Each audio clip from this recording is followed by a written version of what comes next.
स्वामी विवेकानंद जी कर्म की बात के लिए बहुत ज्यादा डेडिकेटेड थे।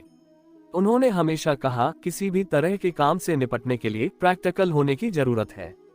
बहुत ज्यादा थियरी ने पूरे राष्ट्र को नष्ट कर दिया है। कर्मयोग में उन्होंने कर्म को मानसिक अनुशासन और ज्ञान बढ़ोतरी के गाइडेंस की तरह प्रस्तुत किया है। भगवत गीता के फैक्ट्स को शॉर्ट में बताते हुए स्वामी जी ने कर्म के सार और जीवन में इसके इम्पोर्टेंस को डिफाइन किया है। कर्म के बारे में आज हम उस महान ज्ञान पुरुष, महान आत्मा और युवाओं के इंस्पिरेशन के विचारों के बारे में बात करने जा रहे हैं। तो चलिए फिर शुरू करते हैं। हम कौन हैं? उसके लिए हम उत्तरदायी हैं। हम जो भी बनना चाहें वो बनने की शक्ति हम में है। अगर हमारा आज का रूप हमारे पहले के कामों का परिणाम है तो निश्चित रूप से ही अपने आज के कामों द्वारा हम अपना आने वाला कल भी बना सकते हैं। इसलिए हमें कर्म करना सीखना चाहिए। कर्मयोग क्या है? कर्मयोग को अक्सर कारण और प्रभाव का योग या बोने और काटने का योग कहा जाता है, लेकिन यह वास्तव में काम का योग है। कोई भी काम, कोई भी विचार जिसके करने से कुछ होता है, कर्म कहलाता है। इस तरह कर्म के नियम का मतलब है काम करना या एक्शन लेना, क्योंकि जहां कहीं भी एक्शन होता है उससे कुछ न कुछ जरूर होता है। इस सच्चाई को नकारा नहीं जा सकता है और कर्म का ये नियम पूरे यूनिवर्स में सच है। कर्म योग एक मानसिक अनुशासन है जो एक इंसान को ज्ञान के जरिए अपने कामों को पूरे करते हुए लोगों की सेवा करने के लिए कहता है। हम कर्म योग से काम करने का रहस्य, काम करने का तरीका और काम करने की शक्ति के बारे में सीखते हैं। हम इससे सीखते हैं कि इस दुनिया के सभी कामों का सबसे अच्छा इस्तेमाल कैसे किया जाए। कर्मयोग हमें बताती है कि संसार के बंधनों से बाहर निकलने का रास्ता खोजने के लिए हमें धीरे धीरे और निश्चित रूप से इसे समझने और अपनाने की जरूरत है। स्वामी विवेकानंद कहते हैं, कर्म शब्द संस्कृत से लिया गया है जिसका मतलब है करने के लिए सभी क्रिया कर्म है। तकनीकी रूप से इस शब्द का मतलब कुछ काम करने से किसी काम का होना भी होता है, लेकिन कर्म योग में हमें कर्म शब्द से ही मनचाहे रिजल्ट्स लेने होते हैं। इसलिए सभी क्रियाएं कर्म है। सबसे बेसिक कामों जैसे कि दांतों को ब्रश करने से लेकर ध्यान जैसी उच्चतम ऊंचाई वाले कामों तक। कर्म योग का मतलब उन सभी ह्यूमन एक्टिविटीज से है जो फोकस, स्किल और चालाकी से की जाती हैं, और जिंदगी में मुक्ति का रास्ता बिना कुछ मिलने के लालच के अपने कर्तव्यों का पालन करना है।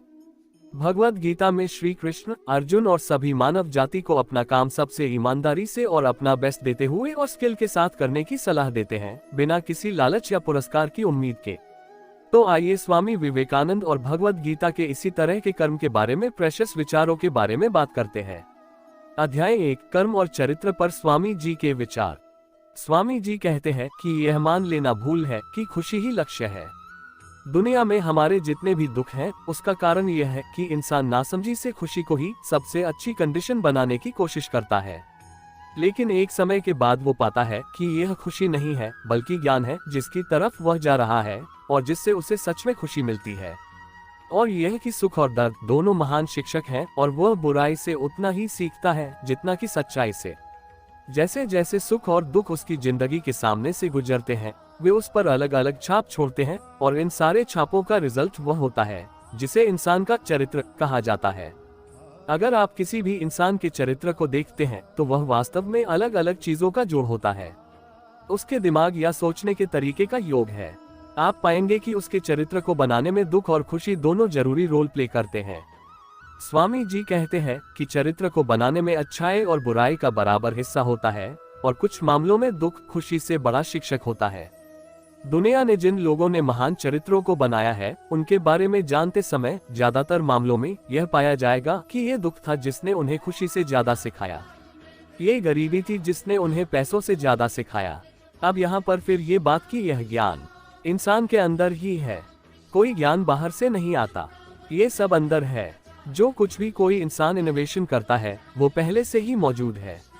जैसे जब हम कहते हैं कि न्यूटन ने ग्रेविटेशन की खोज की थी, तो हमें यहाँ ये सोचने की जरूरत है कि क्या वह कहीं कोने में बैठा उसका इंतजार कर रहा था, या यह उनके ही दिमाग में आया और समय के साथ कर्म करके इसका पता लगा लिया।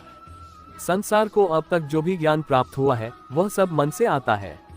यूनिवर्स की कभी न खत्म होने वाली लाइब्रेरी आपके दिमाग में ही है।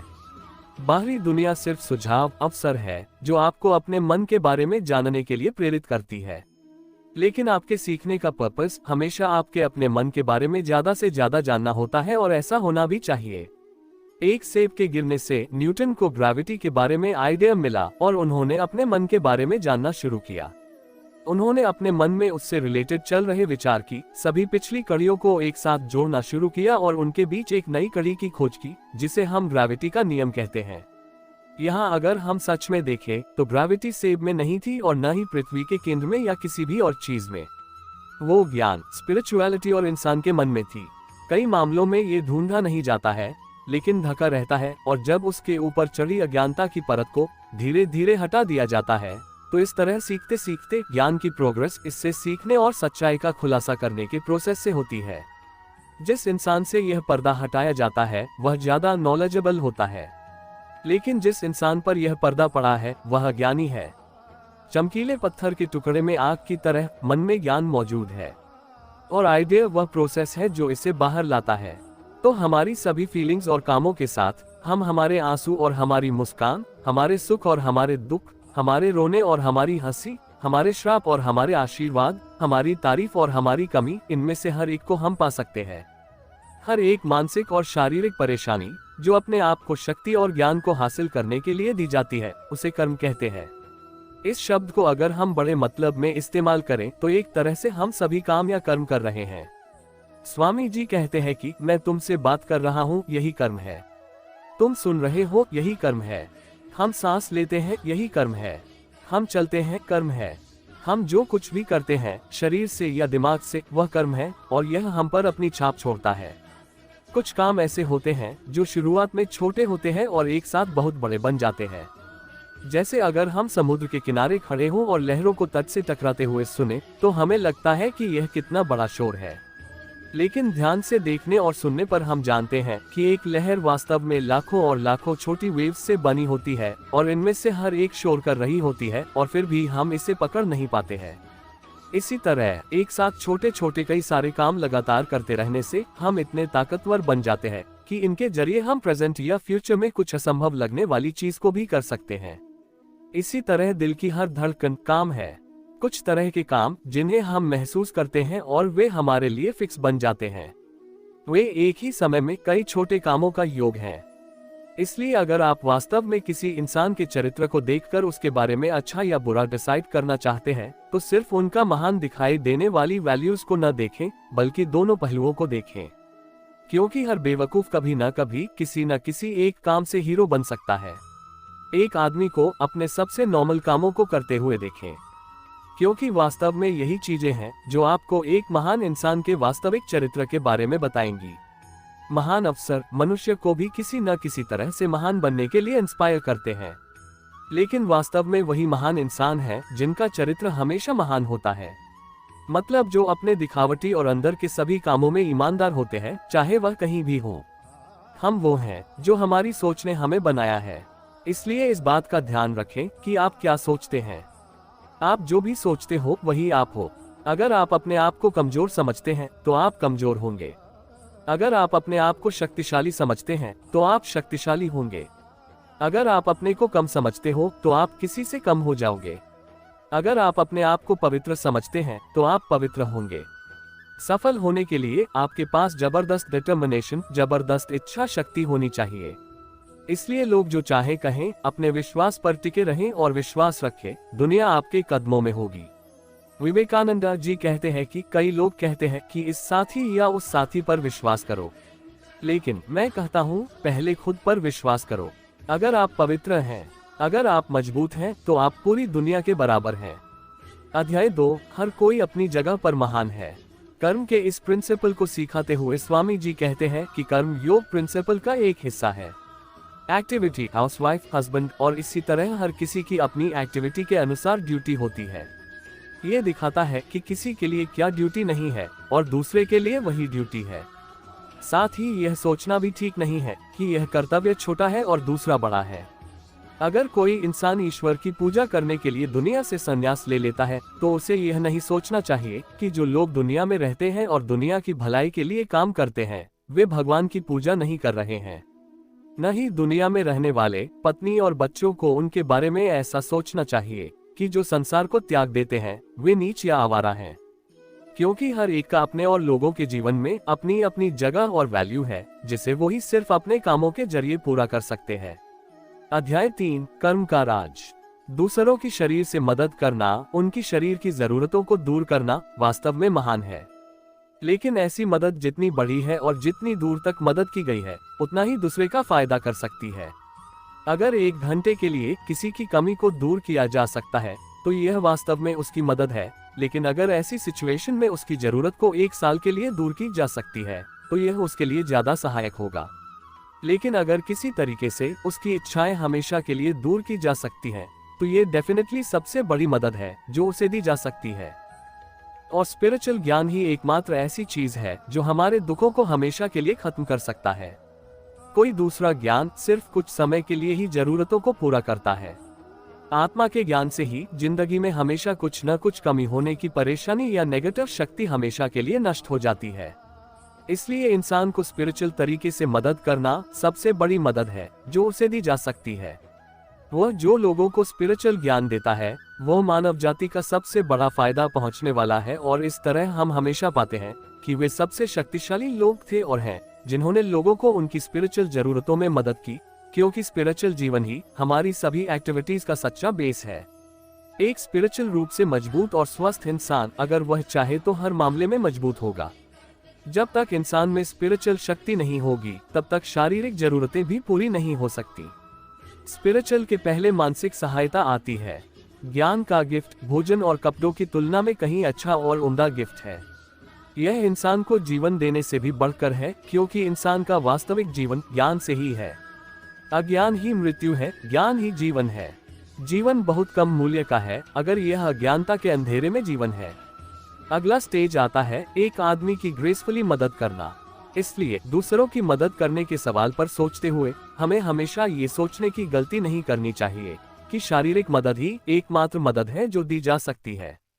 यह न सिर्फ अंतिम है बल्कि सबसे छोटी भी है, क्योंकि यह किसी की जिंदगी में परमानेंट सेटिस्फैक्शन नहीं ला सकता है।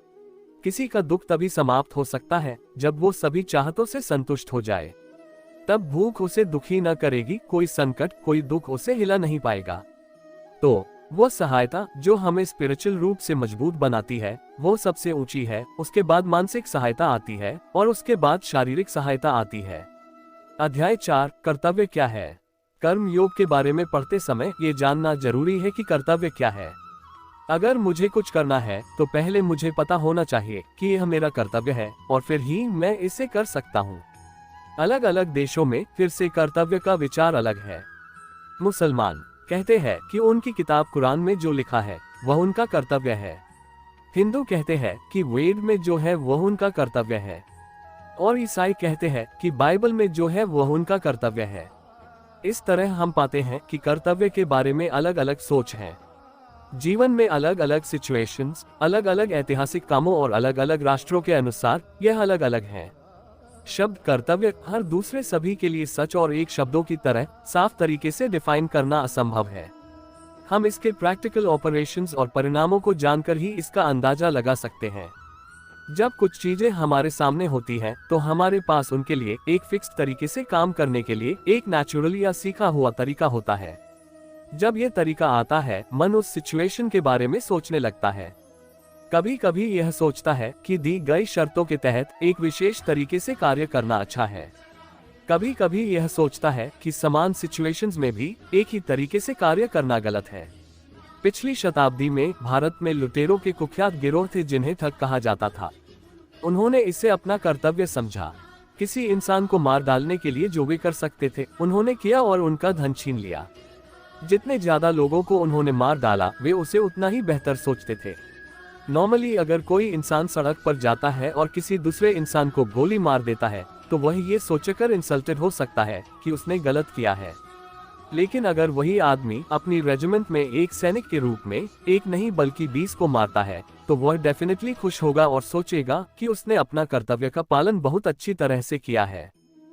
इसलिए हम देखते हैं कि यह सिर्फ किया गया काम नहीं है जो एक कर्तव्य को डिफाइन करता है। इस तरह कर्तव्य की फिक्स परिभाषा देना पूरी तरह इम्पॉसिबल है। कोई भी काम जो हमें ईश्वर की ओर ले जाता है वह एक अच्छा काम है और यह हमारा कर्तव्य है। कोई भी काम जो हमें नीचे की ओर ले जाता है वह बुरा है और हमारा कर्तव्य नहीं है। इंडिविजुअल नजरिए से हम देख सकते हैं कि कुछ कामों में हमें ऊंचा और इज्जतदार करने की ताकत होती है, जबकि कुछ दूसरे कामों में हमें नीचा दिखाने और हमारे साथ बुरा करने का ट्रेंड होता है। हालांकि कर्तव्य का केवल एक ही विचार है जिसे सभी मानव जाति, सभी युगों और धर्मों और देशों द्वारा सच्चाई की तरह माना है और जिसे संस्कृत में इस तरह बताया गया है, किसी भी प्राणी को चोट न पहुंचाना पुण्य है, किसी भी प्राणी को चोट पहुंचाना पाप है। अध्याय 5, हम अपनी मदद करते हैं, दुनिया की नहीं। दूसरों के लिए हमारे कर्तव्य का मतलब है दूसरों की मदद करना, दुनिया का भला करना। लेकिन हमें दुनिया का भला क्यों करना चाहिए? जाहिर तौर पर दुनिया की मदद करने के लिए, लेकिन वास्तव में खुद की मदद करने के लिए। हमें हमेशा दुनिया की मदद करने की कोशिश करनी चाहिए, यही हमारा सबसे बड़ा मकसद होना चाहिए। लेकिन अगर हम अच्छी तरह से सोचें तो हम पाते हैं कि दुनिया को हमारी मदद की बिल्कुल भी जरूरत नहीं है। ये दुनिया इसलिए नहीं बनी है कि आप या मैं आकर इसकी मदद करें। हमें अच्छा करना चाहिए क्योंकि अच्छा करने की इच्छा हमारे पास सबसे बड़ी प्रेरक शक्ति है। अगर हम हर समय ये जानते हैं कि दूसरों की मदद करना भगवान की तरफ से दिया गया हमें एक स्पेशल राइट है, इसलिए किसी ऊंची जगह पर खड़े होकर 5 रुपए अपने हाथ में लेकर यह मत कहो कि ये लो गरीब आदमी, बल्कि आभारी रहो कि वो गरीब आदमी है ताकि उसे गिफ्ट देकर आप अपनी मदद कर सकें, क्योंकि वो लेने वाला नहीं है जो धन्य है, बल्कि देने वाला है। इसलिए आभारी रहें कि आपको दुनिया में लोगों की भलाई करने और दया की शक्ति का इस्तेमाल करने की ताकत और परमिशन दी गई है, और इस तरह से सोचने और काम करने पर आप पवित्र और परिपूर्ण यानी सभी इच्छाओं को पूरा कर लेने वाले इंसान बन सकते हैं।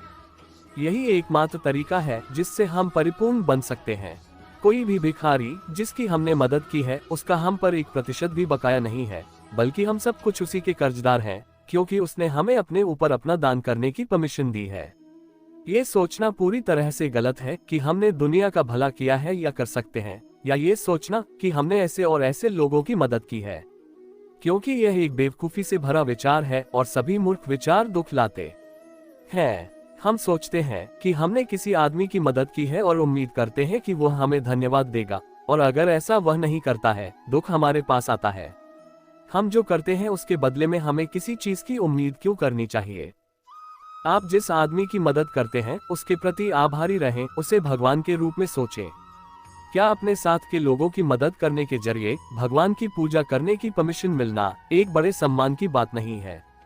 अगर हम वास्तव में बिना बदले में कुछ मिलने की चाहत करने वाले होते तो हमें फालतू की उम्मीद के इस सारे दर्द से बचना चाहिए और खुशी खुशी दुनिया में अच्छा काम करते रहना चाहिए, और बिना उम्मीद के किए गए काम से कभी भी दुख नहीं आएगा। दुनिया अनंत काल तक अपने सुख और दुख के साथ चलती रहेगी। अध्याय 6, आजादी। हाई लेवल तरह के लोग चुपचाप सच्चे और महान विचारों को इकट्ठा करते हैं और दूसरे बुद्ध और क्राइस्ट एक जगह से दूसरी जगह पर जाते हैं और उनका प्रचार करते हैं और उनके लिए काम करते हैं। गौतम बुद्धा के जीवन में हम उन्हें लगातार यह कहते हुए देखते हैं कि वे 25th बुद्धा हैं। उनसे पहले के 24 इतिहास के लिए अनजान है, हालांकि बुद्धा को पता था कि इतिहास उनके जरिए रखी गई नींव पर बना होगा। सबसे महान लोग शांत, मौन और अनजान होते हैं।